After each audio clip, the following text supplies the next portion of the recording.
Welcome to our room 11,000 on the Disney Fantasy. We sailed in November of 2022 on a maritime cruise and booked this room 3 weeks before sail date.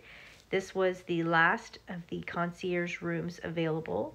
This was our first sailing with Disney, and we absolutely loved the concierge room, lounge, and service. In your concierge rooms, you get little upgrades like the sponge gel in your shower, as well as better sheets, pillows, and your fridge does come fully stocked with water and soda.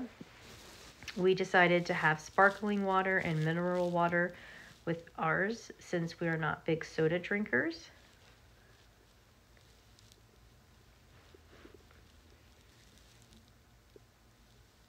The closet space in this room was a little tight. On our veranda, it is L-shaped, so we had a nice view from our veranda, and it came with 2 chairs and 2 partial lounge chairs. And we were able to see the bridge and Senses Spa, their sun deck as well.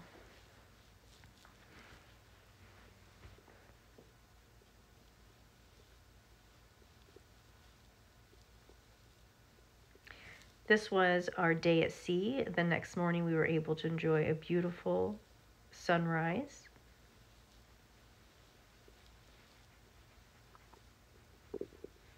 And we also did the couple's choice massage, and this was the private veranda that you get to have your tea time after your spa service on the lounge chairs, and before service 20 minutes in the jacuzzi. These are some of the perks of being concierge. You do get your happy hour from 5 to 10.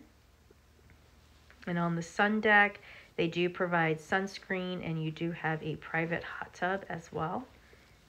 And in the lounge, one of our child's favorite things was being able to have a fancy drink. And as you can see, they do a nice, fun, sparkling juice for the kids.